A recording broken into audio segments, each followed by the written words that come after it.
Muito boa tarde a todos. Então, hoje viemos fazer um comunicado muito importante. Além das pautas importantíssimas que temos hoje e amanhã na Câmara dos Deputados. Gostaria de comunicar a todos a minha renúncia à liderança da minoria da Câmara dos Deputados para transferir essa responsabilidade ao deputado Eduardo Bolsonaro. Tomamos essa decisão convictos de que o Brasil precisa de união e de coragem, especialmente diante das perseguições políticas que tanto o Eduardo quanto seu pai, Jair Messias Bolsonaro, estão sofrendo, além de tantas outras pessoas, como as pessoas do dia 8 de janeiro. Tenho convicção de que acima de qualquer interesse pessoal ou partidário existe algo maior, o compromisso com a nação brasileira. Eduardo, mesmo exilado diante dessas perseguições, tem demonstrado firmeza e dedicação na defesa das liberdades individuais e na busca para também tentar restabelecer o reequilíbrio entre os poderes, que é uma condição essencial para que tenhamos uma plena democracia. Então, nós confiamos plenamente na capacidade dele de conduzir essa liderança com responsabilidade e coragem. E seguirei, no caso, firme ao seu lado nessa missão, pois a nossa causa é maior. É a defesa da liberdade, da Constituição, da soberania e do futuro do Brasil.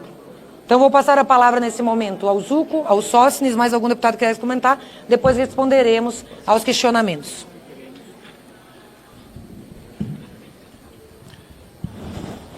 Boa tarde a todos. Como líder do maior partido de oposição da Câmara dos Deputados, é atribuição nossa a indicação dos líderes da oposição, neste caso o líder Zuco, e neste caso, até este presente momento, a deputada Carol Detone. Ambos líderes têm feito um excepcional trabalho. Mas devo, neste momento em que a Carol abre mão como um gesto de sua grandeza, como um gesto a ser registrado pelo nosso partido para a eternidade, Carol. Porque a política ela é feita de gestos. E quando nós, com a nossa assessoria, e quero agradecer todo o corpo técnico da assessoria do PL, fomos remontar toda a história acerca de atas da mesa diretora, e no dia quinta-feira, 5 de março de 2015, a então mesa diretora, presidida pelo então presidente Eduardo Cunha, que havia banido a opção de líderes partidários e membros da mesa diretora trabalharem remotamente, a pedido da então secretária da mesa, a terceira secretária Mara Gabrilli, houve uma alteração contra, naquele momento, a vontade do então presidente Eduardo Cunha, e a maioria da mesa decidiu voltar a valer esta prerrogativa de ausência e registro no painel eletrônico. Desde lá, este ato da mesa tem validade até o presente momento, desde 5 de março de 2015. É valendo neste ato da mesa que a deputada Carol Detone faz esse singelo gesto ao nosso guerreiro deputado Eduardo Bolsonaro, que é sabido de todos, está exilado nos Estados Unidos para lutar contra injustiças, contra a sua família e contra muitos de nós que somos conservadores e da direita. Ademais da crítica de algumas pessoas, nós do PL reconhecemos o brilhante trabalho que o nosso deputado Eduardo Bolsonaro tem feito naquele país, e de lá, baseado na resolução da mesa diretora da Câmara, nós o nomearemos a partir de agora como o líder. Nomeação está sendo feita neste exato momento, que quero apresentar a todos ao presidente da Câmara, Hugo Mota, com o deputado Eduardo Bolsonaro, a partir desta data, nosso líder da minoria, automaticamente devo comunicar que, pelo singelo gesto desta guerreira, a deputada Carol Detoni, nós estamos também recebendo o ofício do deputado Eduardo Bolsonaro, que nomeia a deputada Carol Detoni vice-líder da minoria. Primeira vice-líder da minoria, que logicamente, nos momentos de ausência em plenário, ela de fato exercerá e representará o deputado Eduardo Bolsonaro enquanto ele estiver nos Estados Unidos. Este é um lançamento que nós fazemos, lançamos mão de um recurso, de um ato da mesa diretora. Já recebi questionamento de algumas pessoas que não tinham entendido qual era o nosso caminho regimental. Então, está aqui e depois será disponibilizado pela assessoria de imprensa do PL, via WhatsApp, a todos os senhores e senhoras, a resolução da mesa diretora que embasa a nossa decisão.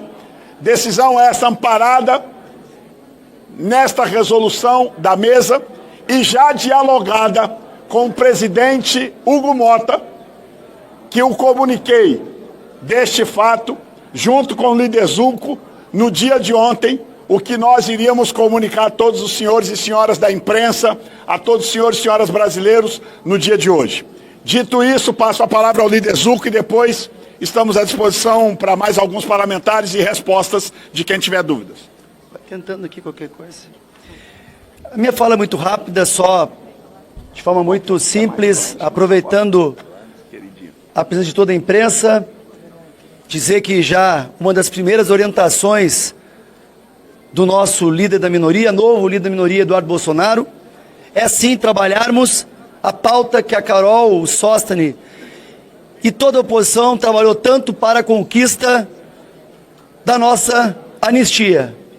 Então, Carol, fica aqui o nosso reconhecimento, a tua atitude, essa nobreza de atitude, e dizer para todos vocês que acordado, repetindo, acordado com a presidência, amanhã será pautado a urgência da anistia e já estamos trabalhando também com o líder Sóstenes um texto, visto que todos nós assistimos na semana passada, na nossa visão, um teatro onde deixou claro e evidente que aquela primeira turma, dito não pelo líder da oposição ou pelos parlamentares, mas sim pelo ministro Luiz Fux, da incompetência absoluta da primeira turma em julgar aquelas pessoas. Poderíamos falar do golpe sem governo deposto, ou de um crime que não pode ser punido por cogitação, inclusive com uma analogia ao PGR, antigo PGR Janot, mas eu sei que muitos aqui vão ir para uma ideologia e não para o mundo jurídico, que foi às 12 horas, muito bem estruturadas pelo ministro Luiz Fux. Na primeira oportunidade, o novo líder da minoria, Eduardo Bolsonaro, também fará o seu pronunciamento para falar sobre os próximos passos. E pode ter certeza que nós vamos pautar a urgência da anistia, aprovar a urgência da anistia e depois, na sequência, o mérito. Eu chamo agora então a Carol para as devidas respostas, ou melhor, responder as perguntas dos senhores. Bia, desculpa. Só um minutinho que eu vou dar uma palavrinha antes das perguntas, por gentileza. Okay. É só para parabenizar a deputada Carol Detoni por esse gesto. Eu que fui líder da minoria também, sei da importância do trabalho da minoria, e a minoria trabalhando junto com o PL, que é o maior partido da minoria, com a oposição.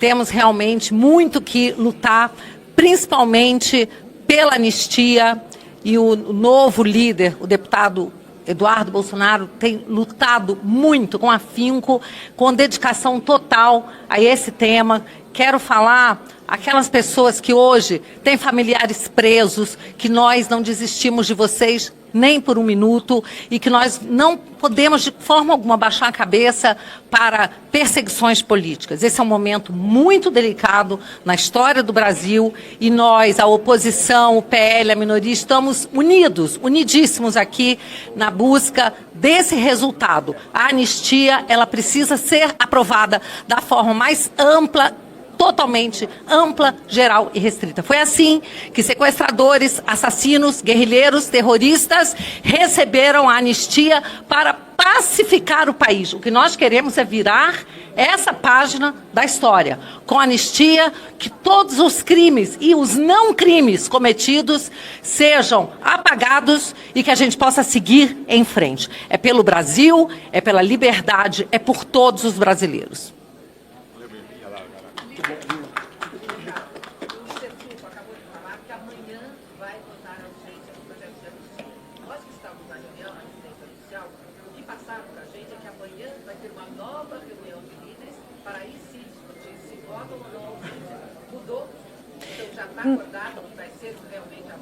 Não, nós teremos uma reunião de líderes amanhã. Inclusive, metade dos líderes quer votar a MP da energia elétrica amanhã.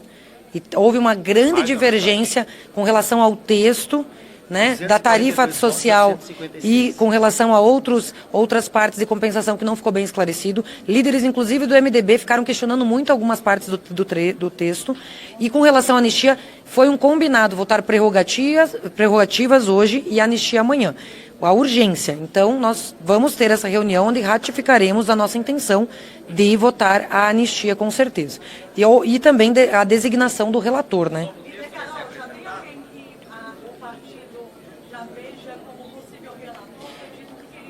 Só conversa de bastidores por enquanto, mas está se especulando um deputado do Paraná, acredito que é do conhecimento de todos.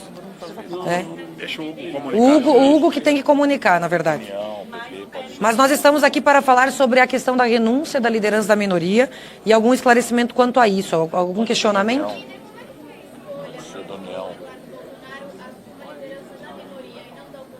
O Eduardo Bolsonaro já foi líder da minoria, já exerceu um brilhante trabalho. Inclusive, parte da equipe que ele tinha de tão competente ficou, inclusive está até hoje. E nós fizemos esse gesto por ele, por entender que ele está fazendo um gesto por nós e chegou a hora de fazermos um gesto por ele também, porque o Eduardo está autoexilado nos Estados Unidos, porque está clara a perseguição quanto a ele, quanto à família. Vide o que está acontecendo no julgamento do presidente Bolsonaro, em que os juízes da turma são todos inimigos declarados, são suspeitos, impedidos, e não se impediram de julgar um caso onde era claramente, não era o caso deles serem juízes competentes para isso. Então, da mesma forma, estamos protegendo, sim, o Eduardo Bolsonaro naquilo que tiver ao nosso alcance, porque ele está exercendo o seu mandato, só está à distância por uma vontade que não é dele, porque o processo que havia um arquivado contra ele está reaberto, então se ele botar o pé no país, com certeza ele vai ser perseguido. E nós não podemos admitir esse tipo de perseguição por palavras, ideias proferidas, porque isso é constitucional. O artigo 53 garante a nossa imunidade parlamentar, que não está sendo respeitada. Daí um dos motivos por estarmos retomando esse assunto das prerrogativas, para que se respeite o exercício do mandato parlamentar. O ano passado, só relembrando, quando votamos, deputada Bia, lá na CCJ, as 4 medidas para o reequilíbrio dos poderes, ouvimos ministros do STF dizerem que quem votou a favor das medidas, eles iriam monitorar os posicionamentos. Ou seja, já somos monitorados por nossas opiniões, por nossas palavras e também agora pelos votos. Estamos numa hora realmente absurda da democracia relativa brasileira, em que deputados na tribuna estão com inquéritos abertos por palavras proferidas. Crime de opinião que não existe no Brasil está sendo motivo para a perseguição de mais de 30 deputados. Então não podemos permitir isso.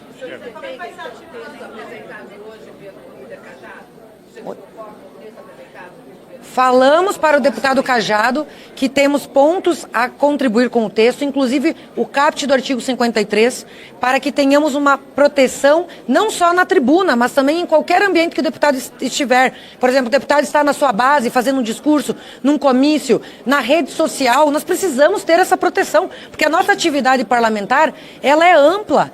Nós não deixamos de ser parlamentar quando não estamos no púlpito. Nós estamos aqui numa coletiva, nós somos parlamentares. Temos que ter essa proteção.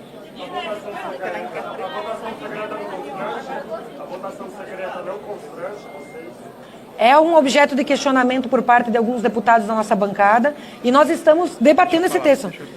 O deputado Sócrates quer responder essa, com relação a isso. Respondendo sobre a votação secreta, eu acho que essa pergunta deveria ser respondida pelos deputados constituintes, porque lá eles decidiram que a votação seria secreta.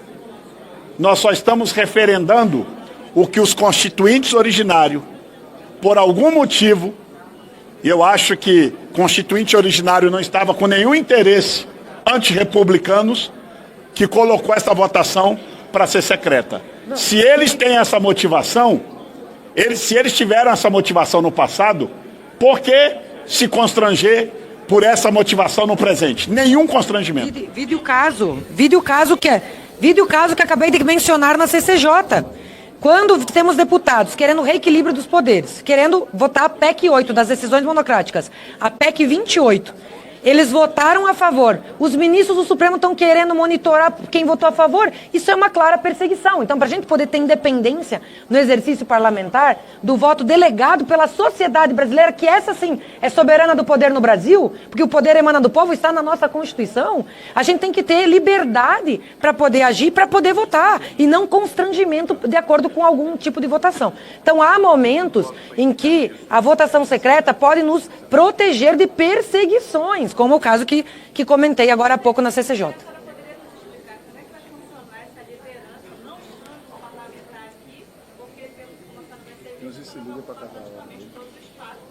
Nós temos várias maneiras. Durante a pandemia, nós tivemos o recurso da videoconferência em que todas as sessões foram feitas online. Nós iremos pedir para que ele possa se pronunciar online, para que ele possa fazer seus discursos. E, independente disso, existem os vice-líderes que vão ter delegação também para atuar, como ocorre. Se eu não estou numa comissão e delego o tempo de líder para outro utilizar, mas faremos reuniões com ele, teremos as suas diretrizes, então não prejudica de forma alguma, temos recursos tecnológicos para que ele possa exercer plenamente. E tudo isso está autorizado pelo regimento e desde a pandemia, inclusive por videoconferência, se for o caso.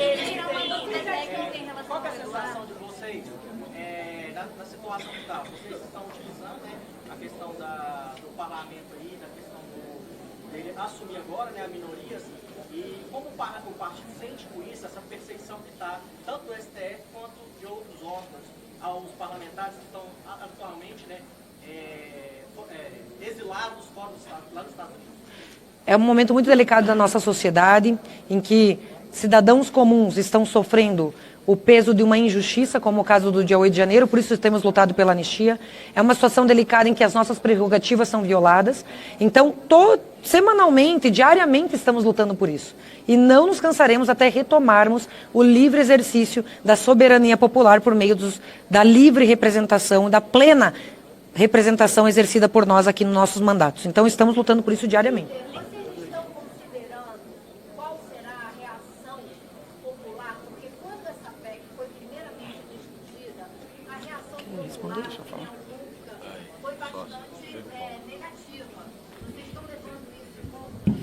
Deixa eu perguntar, eu vou te responder com uma pergunta.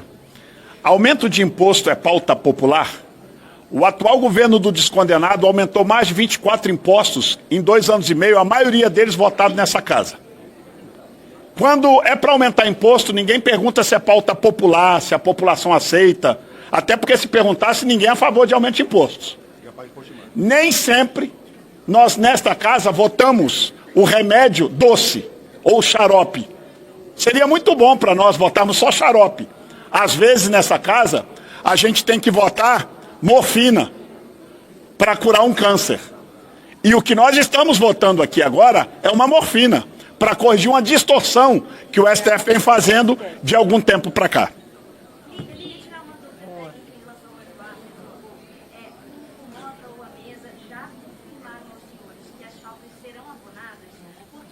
Isso é regimental. Que me explicaram tecnicamente que lá atrás, em 2015, se o deputado, o líder, até quem é presidente do partido estivesse fora do Brasil e não tivesse autorização da Câmara, a falta não era abonada, que é o caso do Eduardo. Eu queria saber se tecnicamente foi falado com os senhores, o Mota confirmou que irá abonar, porque, pelo que eu entendi, o abono de faltas é feito numa fase posterior pela mesa diretora. Mas não se trata de abono de falta. A resolução de 2015 ela é muito clara. Não é abono de falta. Ele é líder, como todo e qualquer líder, ou todo e qualquer membro da mesa diretora. A palavra técnica é ausência justificada.